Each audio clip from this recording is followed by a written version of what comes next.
Do not freeze like stone, little traveler. If I wished to consume you, you would have been ash before your boots cleared the cavern threshold. Come closer. The mountain air is bitter tonight, and these old bones of mine generate more than enough warmth to share. Sit there by the ridge of my forward claw. I shall not step on you. I am old, yes, but I have not yet become clumsy.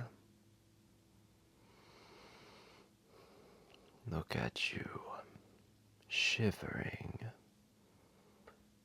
You mortals are such fragile things.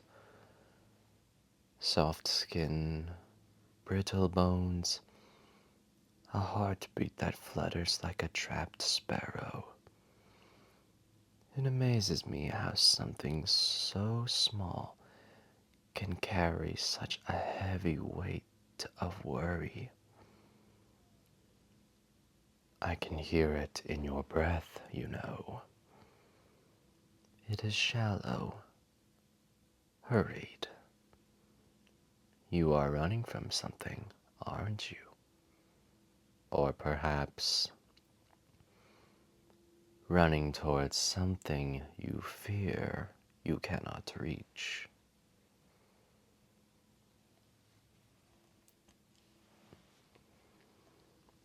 Rest your feet for a moment. Forget the world outside this mountain. You have found the den of this mighty dragon. Here, the centuries slow down. Let me tell you a story. A story from a time when the mountains you climbed today were nothing but flat, green valleys.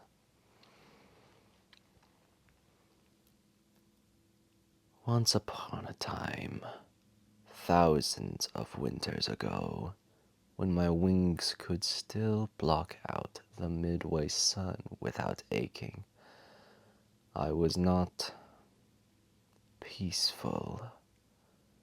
No, I was fire incarnate. I believed the world belonged to the strongest claw and the hottest flame. I remember a kingdom. It is nothing but dust and forgotten poetry now, but then it was a fortress of iron and stone. The mortals there built high walls to keep the wild world out. And I, in my youthful arrogance, took it as a challenge.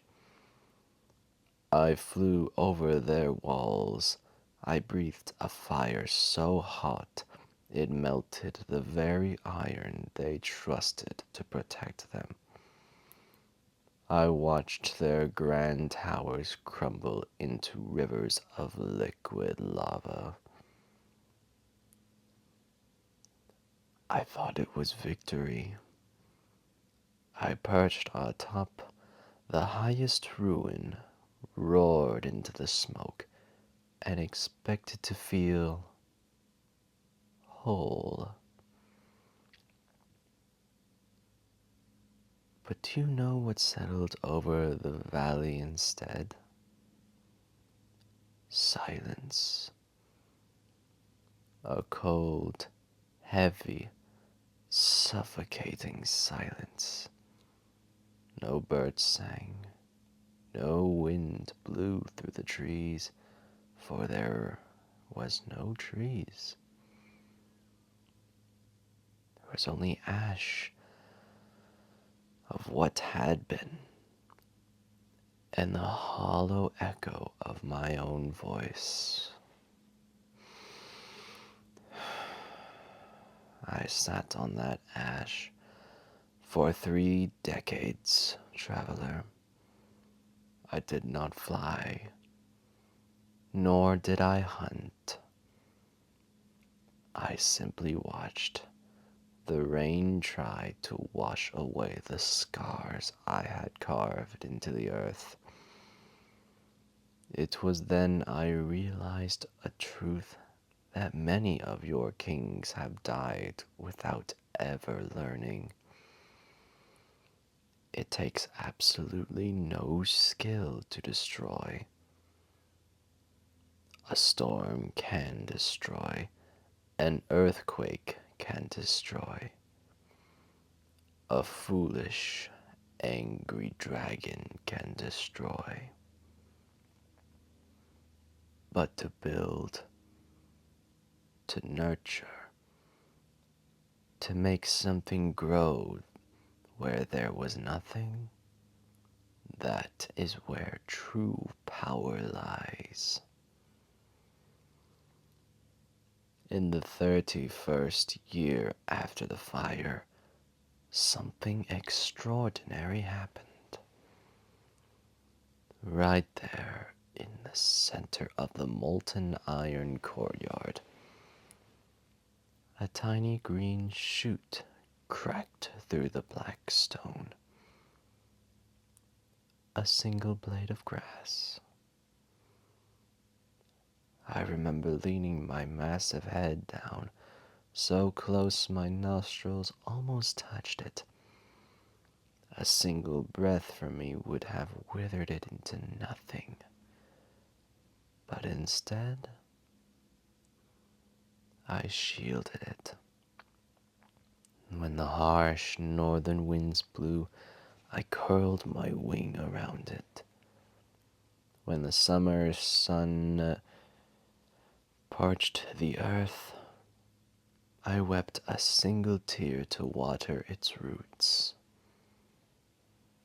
I watched that tiny shoot grow into a sapling and eventually into a great oak tree. Animals returned to its branches. Travelers, much like yourself, sat in its shade, and for the first time in my long life, as I looked at that tree, I felt a warmth in my chest that had nothing to do with fire. I felt peace. And in that moment, I realized that my flame was not meant to consume the world, but to keep the darkness at bay. Power without purpose is just a tantrum. It is a lesson that cost me a kingdom to learn, but I carry it gladly now.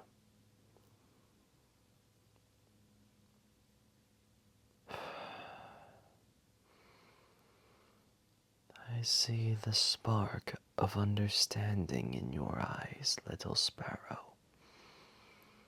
You live in a world that tells you to fight, does it not?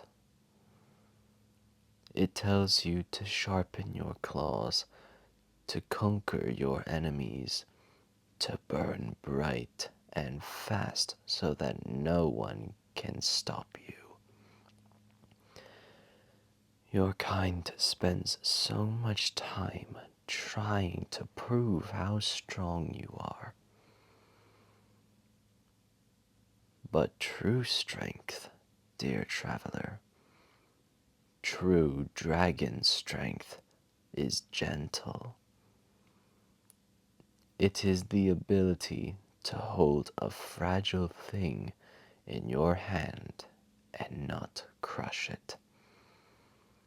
It is the wisdom to know when to let your fire roar and when to let it settle, to warm those who are cold.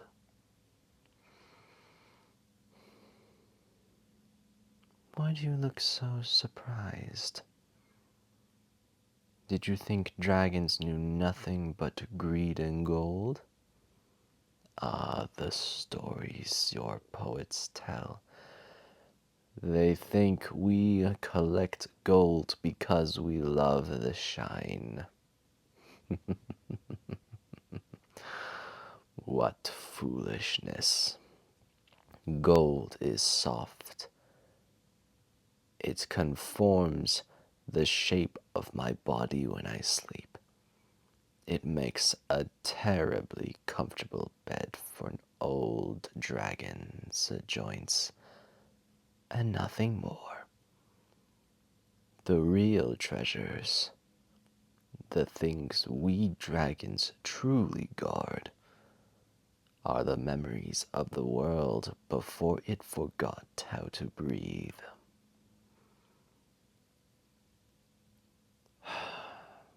The night is growing old, traveler, and your eyes are heavy. The fatigue of your journey is catching up to you. Now that your fear has subsided. Good. Sleep here tonight. The stone is hard, but my wing will keep the frost away. Tomorrow you will climb back down this mountain. You will return to your villages, your cities. People will push you. The world will try to force you into burning everything down just to be heard. When that happens, I want you to remember the ancient dragon in the mountains. Remember that the greatest thing I ever did was never tearing down a fortress of iron. It was protecting a single blade of grass. You carry a fire inside you too, little friend. Do not waste it on anger. Do not burn your tomorrows to avenge your yesterdays. Keep your fire small, steady, and warm.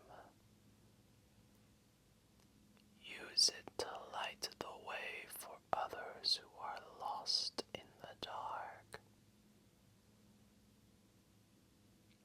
Close your eyes now. The mountain is watching over you. The fire is guarded.